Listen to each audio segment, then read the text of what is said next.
Sana's going first, rapidly followed by Stephen. Quick fire presentations, very thought-provoking. We want to hear from you once they're through. Over to you. Thank you. Hi everyone. My talk today is about levering up your leverage. I usually give this talk to students, but I know there's a lot of architects, marketing, comms people in the audience.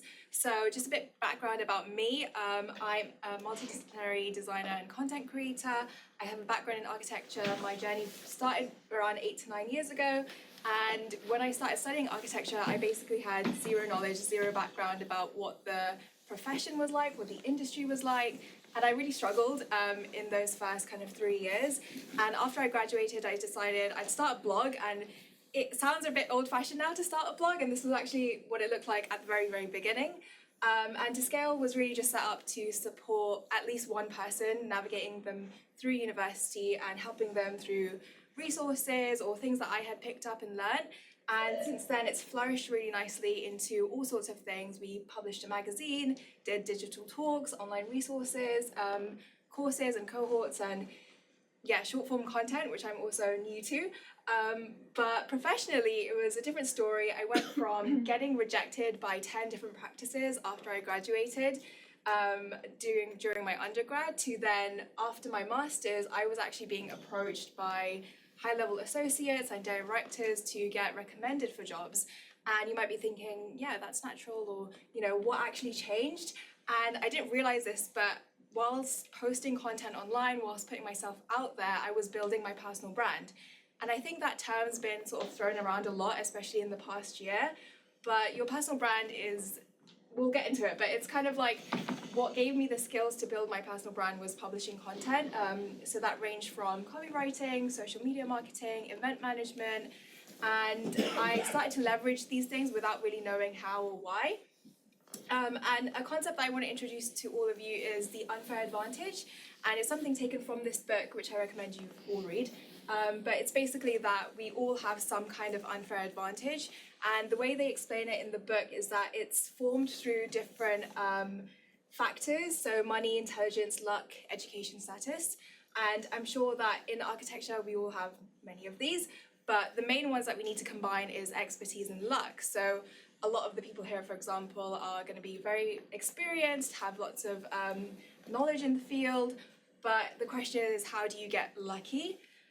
And my unfair advantage was kind of being able to recognize the power of platforms like LinkedIn. And so many people on there are doing really amazing things for their business in and outside of architecture. You can basically build a whole career and business just by writing online. And so I felt like writing a blog was really beneficial for me because it gave me that skill to refine my opinion, but also appeal to a larger audience. And one thing that I think is what kind of changed the game for me is having a generalist mindset. So not only just kind of narrowly focusing on my architecture career, but also being a bit more open-minded about the skills that I had learned and picked up and taught myself over time. And that's actually what landed me my first job, where for my part one, I actually helped out the practice with their blog sort of overhaul and website relaunch. And I think that kind of gave me the unfair advantage to then work there. So I kind of want to point it back to you and get you to think about what your unfair advantage is. And you might be thinking, well, I have decades of experience. But I think it's different when it comes to students versus experienced professionals. Students are often looking for, finding a job, which is the end goal. And obviously your end goal might not be that. But I think a personal brand doesn't necessarily have to be just for finding a job. It can also be just to kind of enrich your professional lives. It can be to give back to the community as well, which I think is really important. So I'm going to talk a bit about how to leverage those sorts of things. But before I do that, I want to kind of go through what the sort of traditional way of breaking into architecture is like at the moment. So obviously some of you might be familiar with this. You do your undergrad, you do your year out if you're lucky, do your masters, work a bit more in practice, and then eventually get qualified, right? But the reality for most people and for myself is that you do your undergrad, you might really struggle hard to kind of find that first job. You might end up doing your masters, which not many people do. And then you kind of work in practice, but so, again, a lot of like people end up dropping off. And I think the problem is that the industry is still very old-fashioned, and it's very kind of geared towards that one end goal of being an architect.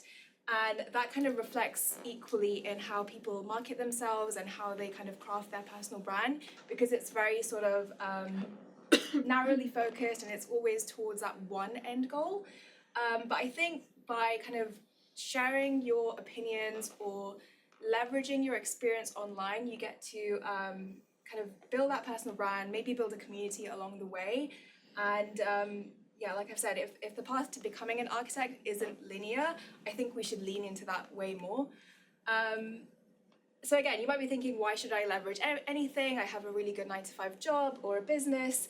But I think networking is so much more than just sending a connection and seeing someone at a marketing event. It's more about building that community. It's more about diversifying your skills, which will ultimately then feed back into your own business in some way or another. It also gets your voice out there. And I think for most people, especially small business owners, it's really important to show that credibility, which again, you can do by building your personal brand. So in my opinion, networking's changed. You know, before it was kind of like posting about milestones in practices or in your companies and being like, we're delighted to, blah, blah, blah. But I think it's much more different now, and it's much more personal now. There's a lot of imposter syndrome, especially with young professionals who feel like they're not qualified to talk about real industry issues. And a lot of gatekeeping design processes, which I think still happens. I would love to see architecture practices kind of open up what their design ethos is like, or their approach, and what makes them really unique. And I think now we are kind of like entering a new space in social media, primarily LinkedIn, where, you know, we are making connections with global individuals. We're kind of, you know, thinking about being an industry thought leader in a very specific niche, and that could be something like sustainability, it could be retrofit, it could be marketing, communications, and that sort of thing. And ultimately, like I said, along the way, you're broadening your network globally and eventually finding new connections and clients or collaborators either way. And I do still think that offline connections are equally important. I think that's why we're all here. But I think also you shouldn't really sleep on offline connections, because online connections, because they provide loads of opportunities to you down the line. So someone you might connect with or someone you might engage with, you know, might come to mind, or they might kind of think about you way later down the line. And that's happened to me so many times. And I heard someone describe the majority of LinkedIn users as chronically unemployed, which is really harsh. And I know that it's a lot of sort of young professionals like myself. I was in that position a couple years ago. You know, just sending out messages into the universe and hoping that someone will respond, someone will look at your job application.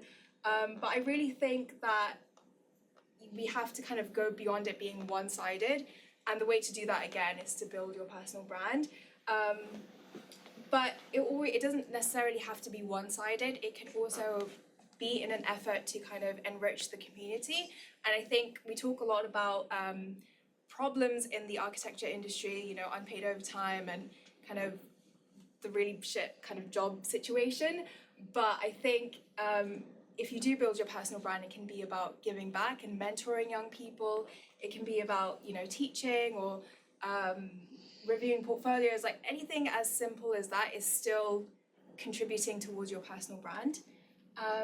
So how do you network? I think it's kind of like I said, it's moving and transitioning from that old school thought, and you don't necessarily have to spend all of your time on LinkedIn. I don't. And I think even if you spend like 10 minutes every day engaging, that's more than enough. I think we don't have enough conversations in both offline and online worlds. So I kind of do that in a very smart way and in a very efficient way.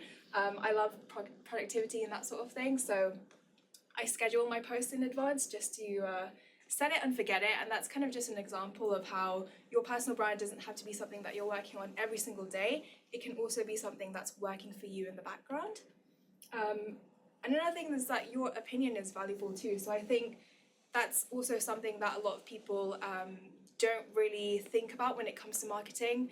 You know, if you're in a practice and you see something in the AJ or the Dezeen or whatever it is, you don't necessarily think I should respond or I should repost that sort of thing because it's not my place or it's irrelevant to me. But actually, the more you put your opinion out there, the more people are going to notice you.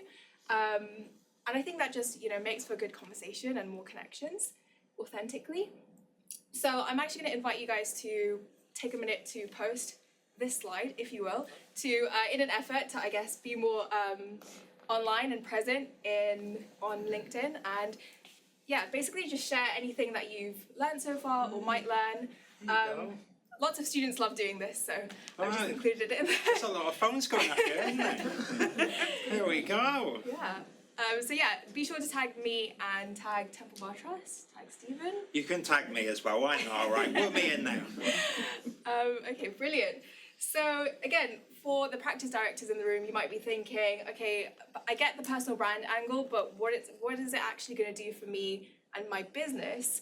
And I think your personal brand should extend to your practice as well, just because, and you don't necessarily have to kind of be, it doesn't have to be in a very cringy way. It can just, it can be kind of like personal to you without crossing the line of that professionalism.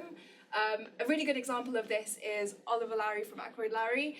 Like his profile is really simple, minimal, kind of frictionless. He's got a really good kind of banner, call to action, credibility with the logos, clear headshot, and I think that's also really important. I see loads of people who have really kind of vague profile pictures, but when something like that comes up again and again on your feed, it becomes recognizable and I almost get to like know the person. So I think that one is really important. And I just really like the sort of positioning that Oliver's taken. When it comes to strategy, I actually saw a really good post by Tyler. You should definitely follow him on LinkedIn as well. And he basically kind of thought up of, if you were starting an architecture practice today, making LinkedIn your main marketing channel could change the game. And a lot of practices think, oh yeah, we're doing this already. But actually, I don't think you are. I think it's more like a news feed is what it is for most practices right now. Whereas if you were taking that strategy and being more personal, sharing more about who's in the team and your employees and empowering them, I think you'd get to have way more authentic connections, and even clients would get to see that you are making an effort to kind of really connect with the communities that you are designing for. I saw this the other day, which is the rise of the office influencer in 2025. And again, nothing to do with like TikTok dances or stuff like that. It's literally just giving someone or giving people in your practice the spotlight for a bit to kind of showcase that authentic voice. And I do really think that if practices adopt this kind of mentality or this strategy almost, it will make for more authentic and nicer connections, I guess, and people trust people behind a brand rather than just a name. So I do think, obviously, personal brand, personal is in the name. So I do think these are like some ways that you can kind of take it that extra step further and go beyond architects. I think everyone has the chance to leverage their personal brand, whether they're a young professional just starting out in a company or if you're a very well-established director. Like fashion brands share like the outfit of the day, restaurants get their chefs to share the dish of the day. Like, why can't architects also take that same angle and share things like sketches of the day or, you know, client meetings or, you know, a new rendering technique? Like, there's all these little things that not only give back to the wider or the younger architecture community, like students, but it also makes it more accessible to people who are not well versed with the industry. So on the note of content and personal branding, it's a very cheeky plug, but I do work with small businesses and solo practitioners to develop a content strategy. So if that is something that you are looking for, you find me later. But the real thing that I want to talk to you about is Open Studio, and this is a program that I've been running for the past year.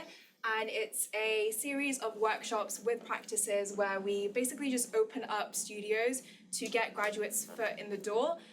It's basically one evening of your time, free to you, no cost, getting a few participants to mentor young people in small groups, having a look at their portfolio and giving back to the community, like I said, primarily for people from ethnic minority backgrounds and underrepresented groups and women, to kind of, in an effort to kind of break those barriers where I showed you like that drop-off point from the traditional career.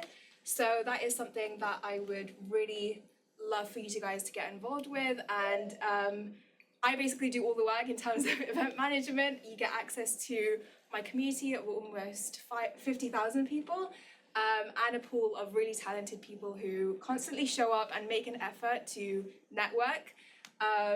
Digital content production, if that's something that you're interested in. And again, it's really nice for your social value contribution. So yes, if that's something that you are kind of keen or want to chat more about, you can email me or chat to me soon. And thank you so much. How good is Sana? She's really, really good. Now you're stuck with me for the next 20 minutes. So this is where it can go up or it can go down, but you can be the judge after. So the little birdie told me that you all are here because you're interested in marketing this year. I need to do that marketing thing. Maybe it was your New Year's resolution. Maybe you're like, I'm going to crack it this year. I'm going to be good on Instagram. I'm going to be LinkedIn. Well, you're in the right place, okay? But first of all, are you really sure that you want to do it? Are you sure you're going to put the time and effort and all the stress and climbing for those likes? Because if there's a little part of you, hello, how are you doing? Sorry, we know each other offline. Good to see you. But if there's a little part of you like, I'm not sure, maybe I try it out, don't do it. Because it's going to take the time up and it's really, really hard. Most people think that being online, doing all the work that Sana's done, now she's doing all the cool stuff, right? But it won't always like that. There's going to be times where you're there on the computer going, why is this not working? What do I need to upload? Why are people not following me? That piece of work was so good. And no one's here. And that's what's going to happen when you start marketing. So if you need me to convince you on why you should be marketing, don't bother doing it. Okay. But if you're after this and you're going to be like, I heard all that negativity and I really want to do it, I am going to do it, then I think there might be a few things that I can teach you. So everything here I've learned. I haven't paid any courses. I haven't got any degree in marketing. And I've made a lot of mistakes. But here are the 5 lessons that I've learned. Lesson number 1, no one really cares about you, right? They don't care about me, not really. And at first I was like, oh my God, I'm gonna spend all this time crafting. It's like when you're in your part 1 and part 2, you care. You go into your studio and your tutor bashes you down. We have to get rid of that attitude because no one really cares what you say. It's not about me. In marketing, it's about the audience. What do they want? What do they need? You think about it on YouTube. You're searching stuff that interests you. I'm interested in BIM. I want to be a BIM coordinator. That's what people search for. So you've got to really tap into what is personal to people and try and engage them in meaningful conversation on their journey. But if you want to be a BIM coordinator, that's cool too. We've got stuff for that. So that's the number 1 thing. Who is the audience? What are their pain points? How can you help them? What are you offering? How can you relate to people? Can you help them on their journey? If you start to do stuff like that, people will listen to your message. Maybe if you got an architecture practice, how can you solve their problems? What is the client? Is it residential? If you're working in architecture practice or you're consulting, how can you reach out to the architecture practice to solve their problem? Think about their problems, not yours. This isn't about me. This is about what you can solve to your audience. If you do that, people will engage. Subscription, subscribe. Why do people subscribe? Because they're interested in knowing what you can help them with in our space. Number 2, everything is a marketing precedent. That was a fancy word that I learned in architecture. It's like people would go, right, I want you to find me 2 or 3 precedents for this detail I'm doing in the office. And what is a precedent? Really, it's details that we're going to take, borrow a bit, and whack it out. And there's always this noble thing, I think, in marketing of like, oh, I'm going to write this brilliant, unique thing. There's so much out there already. Borrow a bit of this, take a bit of that, add your spin on it. Because why not? You don't have to steal things outright. We're not talking about that. But, you know, what's Stephen Bartlett doing? Why is his podcast working? What's his twist? Who's the important architecture influencer? Now, I'll tell you something about this. When I started the Architecture Social, we would showcase student work. And I was at one event. And then someone was like, oh, RABA's doing that now. And I went, oh, okay, cool. And I thought, that's quite similar to me. But they're at the RABA, so, you know, it'll be all right. And then years later, I went to a networking event and they went, yeah, we really like your stuff, and we started copying you. And I thought, well, if the RABA's doing it, well, then maybe I'm, you know, missing a trick here. So do not worry about imitating things. It's fine. People do it. Who are your friendly competitors? What are they posting? You know, must be working, right? Have they got likes? What are they doing? Really examining it. What is gaining traction? Why is it working? Backwards engineering it. You know, it's like in practice, if someone's got a good detail, they keep using it. Why is it? It's because it's good. On social media, the people who are doing good and getting likes, they've got it right. So have a look at it. The next one. Once you pop, you cannot stop. If you're convinced on marketing, you can't, I know I was joking around earlier, but you can't just go, oh, I'm going to do it for a month and then quit. You got to continue doing it. I guarantee you, most people just stop doing it. And there's been times where I've been losing subscribers and going like, what is going on? It wasn't very good at the time, but you got to keep going. And then you keep going, you keep learning, you go, oh my God, that post popped off. Why did that work? You've got to keep going. Most people will give up after a few weeks, but that's also an advantage. That's the good thing about marketing. Most people quit. So if you're there and you keep going, by default, you become a legacy name that people remember. Results take time and consistency. I'm not very consistent, but I'm working on that.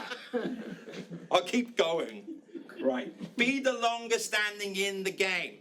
I was looking back on some of the podcasts I've done. The first one I did was 5 years ago. The audio was naff. It wasn't great. The logo wasn't very good. But, you know, I'd had to try and get rid of that urge to go, oh, I'm going to go back and change it. That's a very architectural thing to do, isn't it? Oh, I'll just go back and fix it. No, keep going.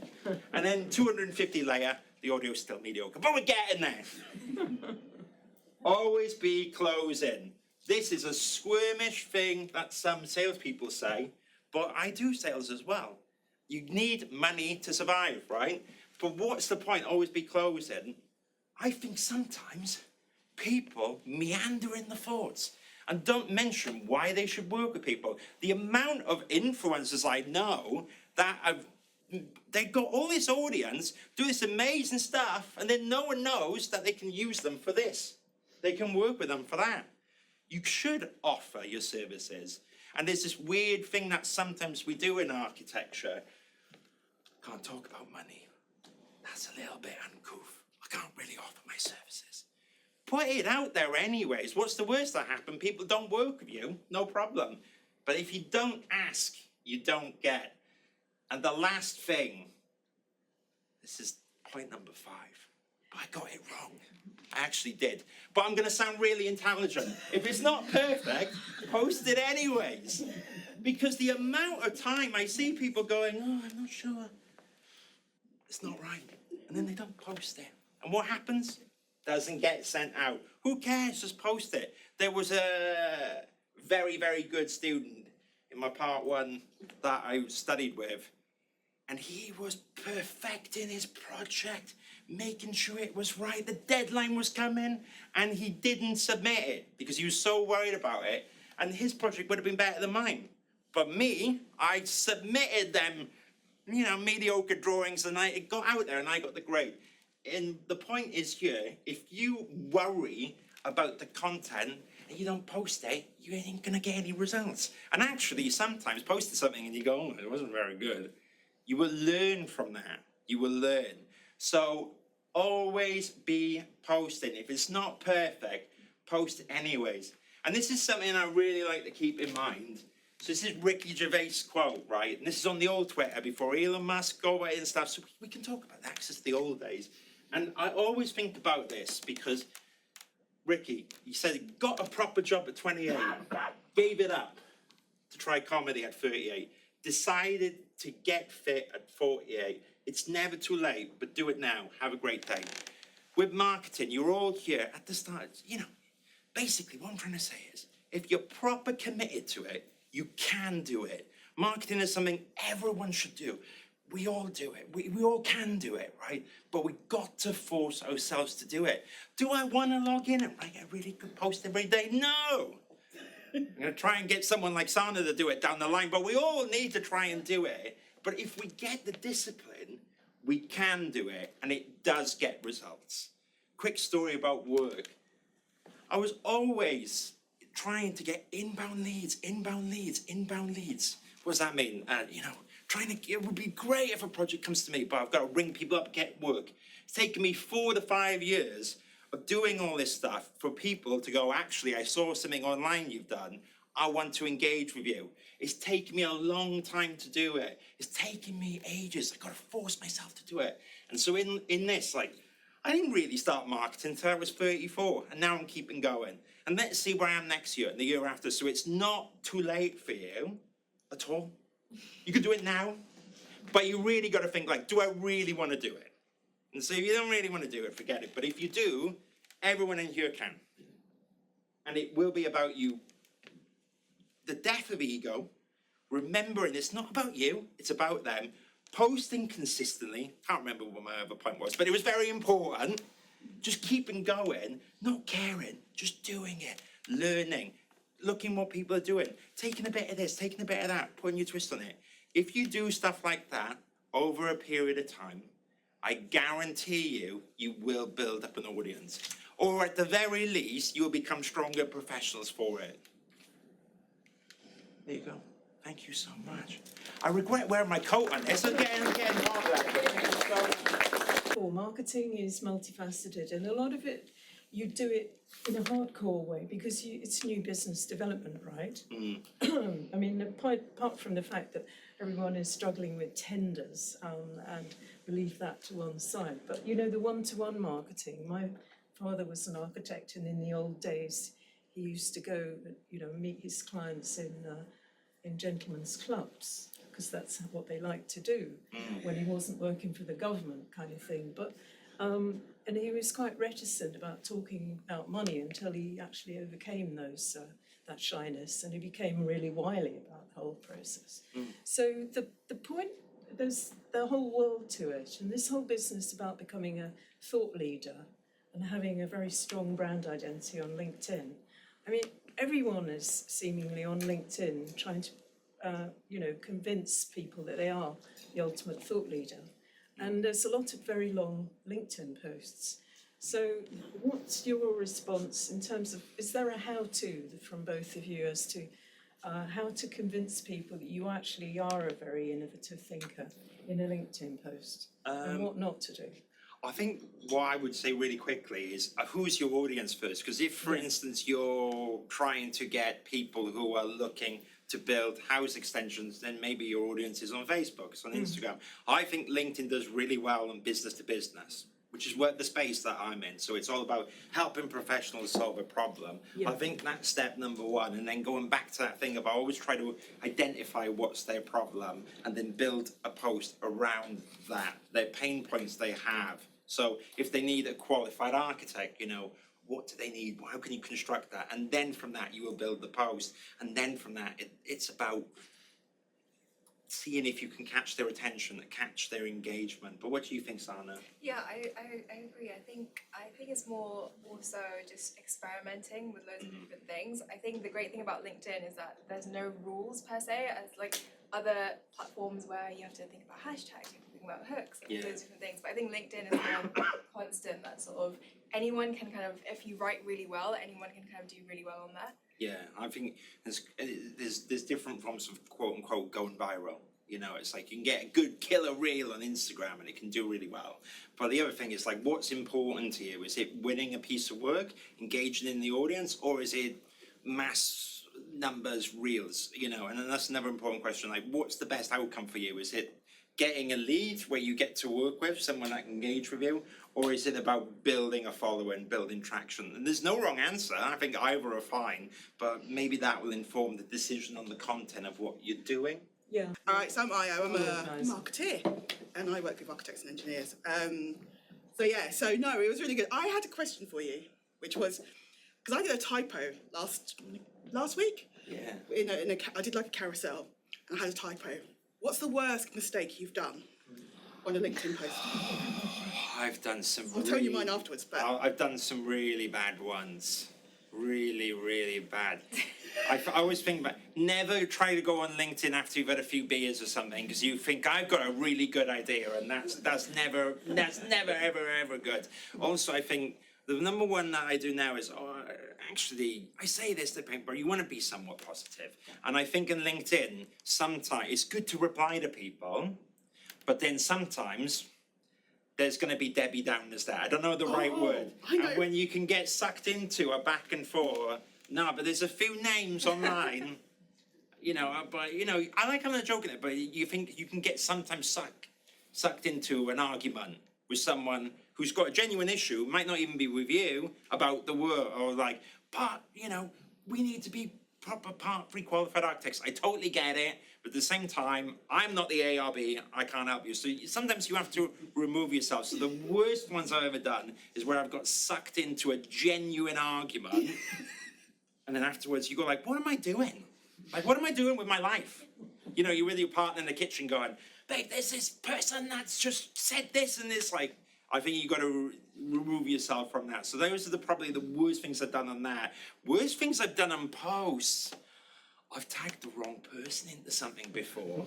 it's not that bad, is it? It can be, it depends. You're like, hey, thank you for your time. And then they're like, oh, the worst one is confession. I use AI. Come on, we all use AI. But I used it in the early days, and it would summarize something. And I remember going, this is pretty good. I like this a lot. For that one, I'm going to use it as it is. Spelled the name of the person wrong, didn't it? And I didn't check properly. And then it went out. So it's actually my fault. And that was a learning of use tools like that. But properly read things. You can't assume it's right. But any tool like that, I think it's cool. Just got to add your twist. And if you're a skim reader like me, really pay attention to the details. Just because Hopkins Architect, it won't. They'll call him Hawkins. Like, is that Hawkins Brown? No. It's just messed it up, so be very careful. What's yours, Sana? Yeah, same. I think, tagging the wrong person. I think I was trying to tag David Ajay, and then it was just the wrong David Ajay. Oh yeah, there's two David Ajays. And they messaged me and they were like, this is the wrong person. And I was like, oh my gosh, I was horrified. Yeah. But yeah, that's the extent of it, I think. So. I think, but that's the other thing on that. What I was trying to say, in one sense, it doesn't even matter. It doesn't matter if you keep going on. That's the other thing. Actually apologizing. People don't, it moves over it so quick. Oops, I made a mistake. You can just properly move on. And sometimes you can actually leave it. I mean, the only thing with mine was that rather than writing jaw-droppingly, I wrote draw-droppingly. I think that's not that bad. I would have subscribed to that. I was like, this person's got a bit of feistiness about that. Because that's the other thing I was going to say sometimes. Yes, we're professionals, but a lot of content online is so boring, isn't it? So if you can just be a little bit of a twinkle, if you can just change it a little bit, it's like, oh, that person has a sense of attention, a sense of humor. That's great. My dad always used to say, like, as long as you're good at your job, and if you're likable, that's the dream combo. No one's going to give it just because you're a nice guy. You need to be good at your job. And that's the most important thing. But then, if you've got a bit of engagement there, I think that really helps too. What do you think, Sana? Like, how do people? I'm gonna ask. Can I ask Sana a question live? Because I want to learn. What do you think's been the most successful thing for you growing Instagram? Because I struggle with that platform compared to you. Oh, interesting. I think trying lots of different things. I think what I was doing on Instagram 5 years ago is very, very different to what I'm doing now. Part of that's kind of like being on camera as an introvert and doing that whole thing has changed the game. But also I think it's really nice when people reach out to you and they've been following you for a while and you get to have like genuine connections. Like I don't see Instagram as like me being the influencer and that being my audience. It's more of people I actually have gotten to know over the years. That's how we know. Yeah, exactly. So Yeah, I it's think, true. yeah, I think if you don't treat it like a marketing job, Yeah. it just, it works wonders for you. Well, we've got more hands now. Yes, please, go ahead. And if you'd like, wouldn't mind telling us your name and where I'm you're from? Ilinka. I work as a part 2 architectural assistant at 3BM, but I also have my art profile. And I found that on Instagram, let's say 2 years ago, 3 years ago, is very different. The hashtags were working. Now, what suggestions do you have for engaging with people for getting spotted on Instagram, for example? One thing that's really underrated is stories. I post on stories a lot more than the usual person, and like I said, you just get to engage with way more people that way, and there's less pressure to kind of post something formally on your feed, and you get to kind of ask questions, engage, and that sort of thing. And that is what really builds a community. I know people talk about having engagement in your posts and comments and that sort of thing, but I really do think stories is a really good way to kind of grow and connect with that audience. Yeah, and on that, because Instagram, we were talking before, they've done massive changes of the grids and stuff, and I think it's just even a reminder to me. I mean, I was saying, can you imagine you spent all that time doing those grids? And the algorithm and these things, they can just change at any moment. Yeah. So I think as part of it, you've got to be able to adapt. Yeah. You know, and move on. But yeah, it's all going video. Even I think the next trend is actually on LinkedIn. Is reels. I can just see it right now, and I'm seeing some people post a reel that's not even directly connected to them, and it goes viral. You know, there's like this guy online, Jason Boy, I don't even know him and stuff, and he posted like an old, like a drawing table, and it went viral, and he was like 1 million clicks. Look at me, and I'm like, oh my god, I'm slaving away in this article, and you get 1 million clicks for some reel you saw on TikTok. But imagine you apply something meaningful on LinkedIn's reels. And I think now's the time. And I think that could be the uplift. So even me, I'm going to force myself to do the reels like you do, these amazing reels. But you should do them on LinkedIn if you're not already. Yeah. Are you doing them? I'm not. I did try it for a while, but not yet. I reckon you should I reckon it might take off. It is I was just going to say, if you look at the mobile app on LinkedIn now, They put it in the middle. It's now got a video on it, and you actually think you're in TikTok. Yeah, I agree. And actually, maybe it's a lower barrier to entry because there's no one doing it right now. I mean, yeah, if you get on that early, it's you'd be stuck with my reels, and you're like, oh my gosh, this guy from that talk. But you know, that could be a cool practical one to do straight away. Yeah.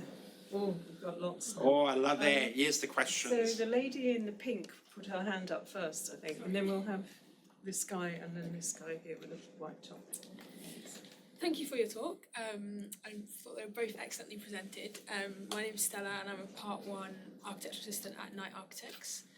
And recently I've been finding out about the world of BD, and I feel like that's an aspect like business development. I didn't know anything about it until like 2 months ago, where I'm like having I feel like inevitable crisis of, do I actually want to qualify?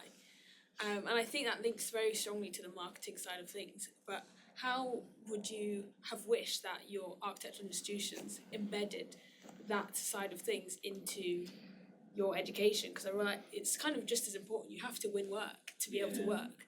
And I kind of think that side of architecture and practice can often be hidden under the shadows, especially to newcomers. I mean, I have thoughts in there if you want me to jump in. So we all have BD to an extent, because I think about like what, in architecture school, doing a crit is so painful, isn't it? But there's nothing like that. Actually, we're all pitching, you're all selling. But yeah, I think that you've talked about how could it be involved more. I think you almost got to take it upon yourself. It's like in architecture, so focused on being the best architect that actually I do meet a lot of people that go like, how do I run a business of architecture? Because it's a whole different set of skills. So I think actually the good thing is you've already identified that doing your Part 1, that business development's really important, which is amazing. I wish I did. Early on. So I think in one way you've got one of Sana's unfair advantages, because you're like, right, that's really, really important. And it's true, because in recruitment, and I've done a lot of recruitment, that's what my business, how it makes a lot of revenue working with these companies. And I guarantee you, any architect that does strong business development has a relationship with the clients that they can bring with them or whatever, they never struggle to find a job. Because if you got clients coming with you, no problem. So it is such a good skill. And I think just even marketing is business development, really. So they go hand in hand. So I think the more you practice it, the more you feel us with it, the better. I guess what I was trying to do a bit with my presentation as well is saying, if you're not too worried about the outcome, it doesn't really matter. So bizarrely in business development, it doesn't matter if someone doesn't reply. Me and Lucy were talking about that earlier. It doesn't matter. But if you just chase the no's, then you'll bizarrely get to the yeses. So I think decide what you want to business develop and then just start practicing with it. And if no one replies and no one does it, who cares? You keep going and you get that skill. So, I mean, what do you think about business I development? think you summed it up really well. But I think you're right, like Stella, about they don't really teach you that sort of stuff, and it comes at the very end during your part 3, which is not when you want to be learning about that kind of thing. But like you said, I think just opening up your like skills and knowledge and taking that initiative to kind of research or learn something or do short courses in business development can help you get those extra skills that you can then bring back to architecture, of course. So I would just do a lot of research and kind of like follow different people in different niches, not just limit yourself to design or the built environment. Yeah. Oh, nice. Yeah, so the thing I'm interested to see if you've seen this is this kind of democratization of marketing or business development, where traditionally it was founders, directors who went and brought in work. This now is a scenario where anyone in a practice can have a personal profile to potentially bring work and bring a level of value to practice that far can outrank their position at that time, but offer them huge opportunities that wouldn't have previously existed. Yeah. So I'm curious as to whether you've started to see that shift from top now to a spread through in terms of business development or marketing. I see them as similar things. I've seen it. I can give some anonymized examples. I mean, I know someone who's doing very well, who's now just become an architect, but the practice didn't really understand it. They were like, what's going on here? Bring it in and have a chat. And it was almost like, your following is kind of like, we don't get it and we don't like it. And then this same person then went yeah. And you're like, oh my God. And then that person then went to another practice where they're like, great, can you mention us? Show the procedures. So I really think it should be brought in my business. If someone was really good on the medias, I'd see that as an asset. So I think maybe it comes down to company culture and attitude. But I think it makes more, if people are marketing your business naturally, strength in numbers, right? I see it as only a good thing, but unfortunately, a lot of stuff like this is old school businesses like, well, what's this? And maybe it's just more about embracing that. No, you're so right. Yeah, I think, like Stephen said, there is a little bit of a shift, but there is that kind of like divide between sort of old school and new school, and it's kind of, people are kind of empathetic towards it, or they're kind of like open to it, but they don't know how to use it. And I think it goes back to kind of thinking about how you can get your unfair advantage, kind of get into that person's bubble and actually show them that your skills are relevant, but not to the point where they're also exploiting you to do their marketing for you and things like that. I think if you can demonstrate that you have extra skills or you're interested in something else, it just makes you stronger as a whole. And I think practices should be adopting that for sure. It goes back to what I was talking about, the office influencer. Even if it's something simple like, I don't know if you've seen like the JTP Reels, they were doing like a part 1 takeover, and they were really nice, and it actually showed me, wow, this practice really cares about the younger professionals in their practice, and they're showcasing that they do have a really healthy working culture, and that's a kind of practice that not only would I want to work at, but also a practice that potentially a client would really be be involved with, because they can see that there's young creative minds there as well. Yeah, and maybe the last thing to say that is, if you foster that trust between both, because, I can see on the other hand is, say now you've hired a part 2 and you're like, right, gun this Revit model, we got a deadline, and they go, right, I haven't done that, but I've got an amazing reel. It's a bit like, what's going on? But maybe there's the conversation up the front of like, right, I've done that work, so don't sack me, but I got a really good reel. But maybe can we look in the future and I do a little bit of marketing, a bit more. So maybe it's just about grown-up conversations as well. Sounds like something I would do back then, because I wasn't very good at the technical models. Some reels. Yeah, any other questions? Yes, this guy here. Well, before I answer my question, obviously we're sort of introducing ourselves. I feel like everyone If has you'd their own like, unique. if you'd like to. Yeah, I Yes. feel like everyone sort of has their own unique path. I feel that's not sort of necessarily sort of tell my path. I graduated as a part 2 as recently as 2023. Nice. But obviously, like, I don't want to use this as the excuse, but like, given the whole situation with the job market sort of being kind of floundering, I've sort of sidetracked and gone into being in a housing trust and working in fire safety. But right now, what I'm trying to do is start my own freelance visualization and rendering business. Cool. And obviously, before I answer my question, I think Sana's presentation in particular spoke a lot to me, like at the beginning, because of obviously telling what the actual path is and the sort of projected path is usually like. In terms of like digital marketing on LinkedIn, because that point definitely helped. What, from your observations, is the difference between going viral and remaining at the top, and being just known as a one-post wonder, essentially? I mean, Sana's got more viral than me. I mean, I can chime in as well, but like, okay, how would you do it? And I would say, Well, I think instead of focusing on being viral or getting followers or, you know, even potentially clients, I would say the first thing you should do is become really memorable. yeah, There's a really amazing visualizer on LinkedIn called Matteo Ferrari. And I see his posts all the time. And the thing that sticks out to me is that he's got this really bright orange background in his profile picture. So every time I'm scrolling on my feed, I see his post and I know exactly what it's going to be about. I know it's going to be something really memorable, and his renders are all about emotions and how he brings them into his renders. So I know exactly what to expect from him. And that in itself, I think, really kind of goes back to him building a really strong brand identity. And it's got nothing to do with his business, and he's not kind of like always selling his business or trying to get clients. It's more so showing his process and that sort of thing. So I think becoming really memorable is the key, rather than thinking about statistics and that sort of thing. I think that's good advice. I mean, for me, I always think 3D visualization, I mean, who's the target client? Is it an architectural practice who needs you to do some renders? Is it to do that? And whatever it is, once you've got that, it's like, where are they? So that's where I would go. So is it maybe doing a few LinkedIn posts, getting your visuals out there? Is it also some old school stuff of going like, hey, here's my work, sending a few applications almost, or saying, here's my brochure currently. So I would be hitting it on all sides, and like maybe you do a post on LinkedIn where you talk about your process. I mean, YouTube videos, the best ones, the channels I know of, people maybe breaking down the process. You know, I'm going to do something cool in 3D Max. This is what I'm doing, or a challenge like how to get a kick-ass visualization out in an hour.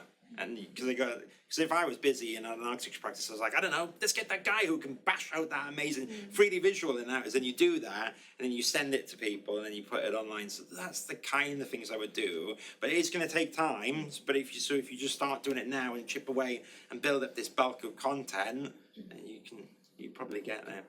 But sounds good though. I'm interested to know your thoughts on the value of paid marketing ads for LinkedIn or Instagram, as opposed to the value of consistent posts on your company's profile or Yeah. the team members. I've got forwards. I don't. Oh, okay. I don't know anything about paid marketing. I think absolutely. I think it's like everything else. A good marketeer is absolutely worth their weight in gold. However, I think the best partnerships in marketing I've seen is when the company actually engages in marketing and then also gets a specialist, so bulks it on.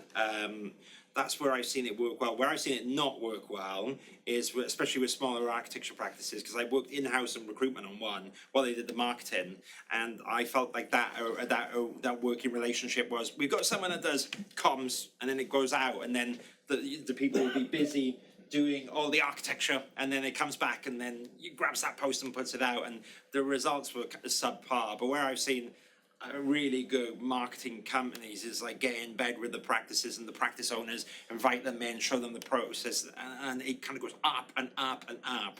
And then there was certain bits that are outsourced, but the core is still there. And I think you really need to be doing it all the time. It's a bit like in recruitment. You should really be recruiting for your own company. And then you use an external recruiter like me sometimes. Oh gosh, I have to, for the other stuff which is difficult to do. But there's lots of stuff in marketing you should be doing all the time, and maybe you give the, there's so many different aspects to marketing, isn't it? There's like the technical bits, the SEO bits, there's viral bits, there's comms, there's this and that. So it's maybe like, what bits are we good at, and who can we bring in as a consultant to fix the elements that they don't do? So that's what I would do. There were actually some people in the room that are real marketeers as well, who will know and say, I've done really well here with this. But that's the last thing I'd say is sometimes I've seen it on the other hand though, where I find some architecture practices hire a marketeer and expect a miracle. And they go, oh, well, I hired a marketeer and they didn't really get much. And it's like, oh, well, actually, you didn't really bring the marketeer in the process. You didn't really let them get under the skin.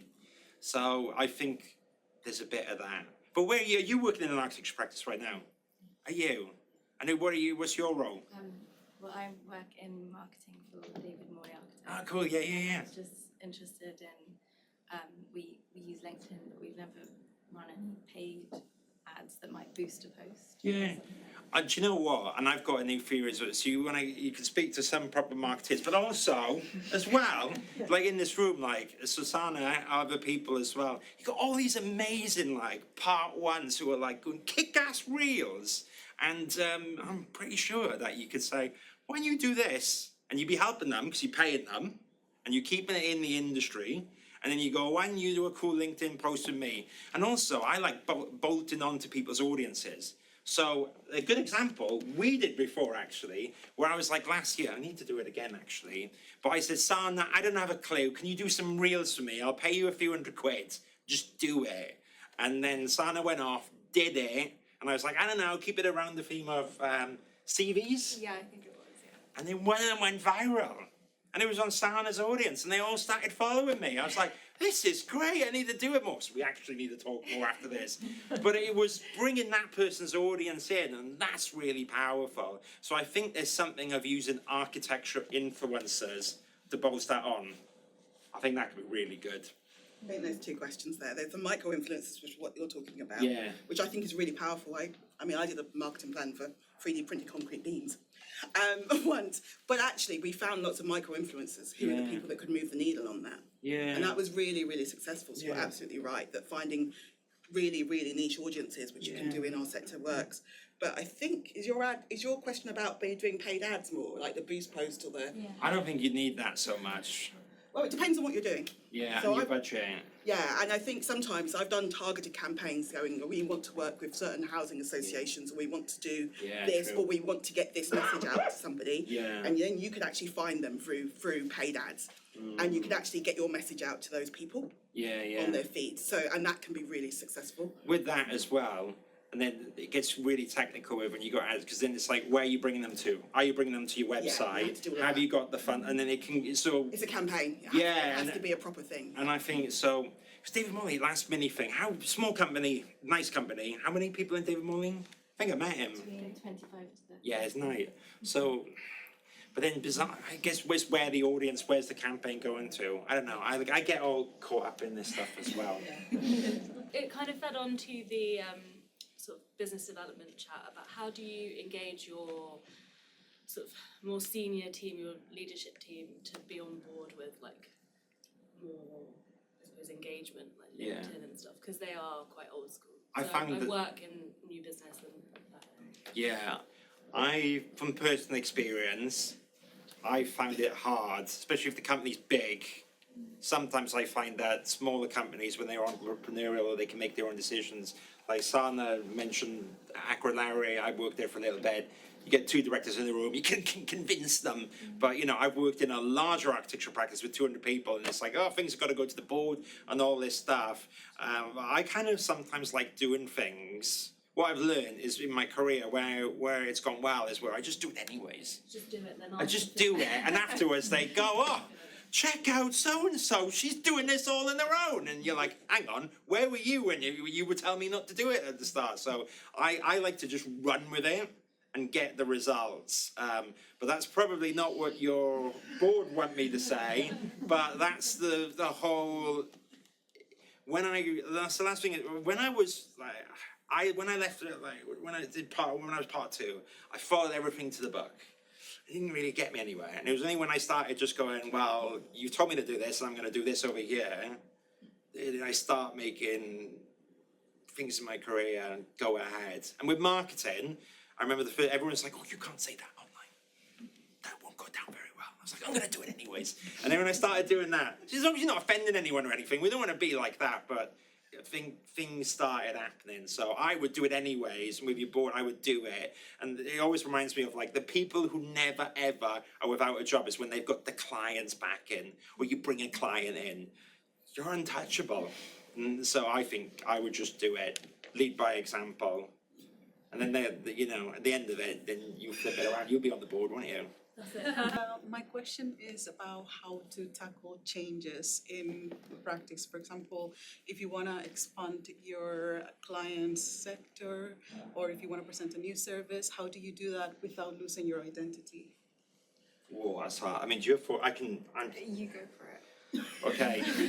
I mean, I don't practice architecture anymore per se, but I do sometimes introduce new ideas, and they sometimes do really well, and sometimes they don't. And I guess what I've learned is I pivot, and if I feel like it's working, then I lean into it a bit more. And after a certain point, if I think it's not quite working, then I pull it back. But I find that sometimes you have to always go back to that thing of, I remember at the start I said, it's not really about me, it's about the audience. And I think that when you start with these ideas, you start thinking about what the audience wants, then I think that it'll kind of bring you back. So what I'm saying is, so say now if you're a healthcare architect, right, you've got all that legacy stuff, and you built up that, and you've got the healthcare thing. But you can see a little bit of grassroots in data centers, and you're like, we're all on our phones, that sector's going off. Then it would make sense to start doing a bit more data center work. And you need all that stuff there, but you need to slowly start pivoting in it. But you can't lose you can't lose your main cash cow as well. So I think you should do it, but you have to remember where the money is. I mean, there's one quick story, like recruitment, right? It keeps my business alive. I've got a forum going, I've got this, all the costs. And when I was starting doing the architecture social, I was like, I don't want to do recruitment anymore. I'm going to do career coaching because it's so fulfilling. And then I couldn't get anyone to do it. And I was thinking, but this is the right thing to do. This is the right way. It'll offer so much value. But it didn't matter. It was this over here. It was painful recruitment for busy businesses. They just wanted me to find someone, and that brought more revenue. So that was a lesson as well. So what I'm saying with you is you can pivot, you can explore, but also, if you've got something which is there, is important, then keep going. However, you've got to innovate, not to evaporate, haven't you? So I've said, you're right, and you're wrong, and you do this, and you do that. Was half of that conversation useful, which way or another? No. Oh my God. Sana, help us. I think it comes down to also transferable skills, because you said, how do you not lose your identity, right? I think it doesn't necessarily have to, you don't have to change your whole brand identity or positioning in the sector. It's more about what have you learned doing all your experience in that, primary sector, and then what can you take into the new one? And that again can reflect into social media through younger people, I think is the main thing I wanted to say. Yeah, that sounded better than my one. There you go. I'm director at Firm of Architects in Peckham. RDA. Just briefly, sometimes is it better to set up multiple accounts? So therefore you're targeting different niches with those accounts. So you have one for the main company, and perhaps you have a few smaller ones within that company. So one could be on failures of projects, one could be on successes of projects, one could be on something else. So you have sort of different personalities within the brand, whether it's on Insta, whether it's on LinkedIn, whether it's on Facebook, whatever it is that what you're targeting to your niche. What's your view on creating multiple accounts with sort of multiple identities in trying to hit your niche? I've got thoughts on that because I failed at it, so I know properly. So I run the architecturesocial.com. Yeah. Great. It's like, this is going so well. I need to do the interior design social. It'll be so good. So I launched there, everyone, woohoo! Yeah. And suddenly, my energy was split over two businesses. It was diluted. The architecture social was gaining traction. I was spending time on interior design social, which was there. But then, you got two things. So actually, I found it diluted it. And then I had to be like, right, I've got to be really quick here because I can try and bolster this up, but I might lose revenue on the architecture social. Or this one has been Google ranks it, so I can post something on interiors there and it'll go way further. Yeah. But my new business is not working. So my view was just to cut losses and focus on it. Focus on Yeah, so I would try and say that the envelope does data centers, hospitals, and I would focus on them evenly, and I would focus on the spread that way from experience of diluting it too much. Okay. But that's what I found. Because it's very hard to get traction even on one account. So imagine you do 3, it's like, oh my God. And the amount of like dead accounts I see, because so hard taking time to post stuff. And you got 4, it's a nightmare to manage personally. Yeah, I was thinking more on Insta rather than LinkedIn. That's what I'm thinking, because Insta's very graphic, isn't it? Yeah. I would be tempted, but then you might on your main account post a few reels and stuff, and then you start seeing one that's popping, and you lean into that and then pivot. But Sana, what would you think? Yeah, Practices. I agree with you on keeping it just to one account because you ultimately have to think about what's sustainable for you and who's actually in control of that account or who's actually preparing your social media calendar.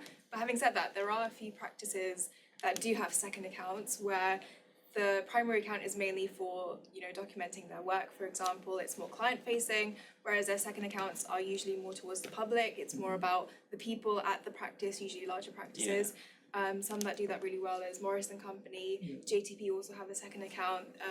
So they're more geared towards, let's show you behind the scenes of the practice, or let's talk about the programs that we've developed in-house, for example. So it's not kind of like a success failure sort of thing. I think, keeping it sustainable is definitely ideal. Yeah. Thank you. You get one that's popping off, then great, isn't it? Maybe you do 2 and you bin one off. And the other one never existed. You're like, no, I've only had the one always. It's like the interior design social. I'm like, oh yeah, no, it's always been the architecture social. I get it. I remember that. All right. Yeah, exactly. But you learn, don't you? Mistakes are just part of the process. Very much so. That's a fantastic note on which to congratulate you two of you for a very entertaining and educational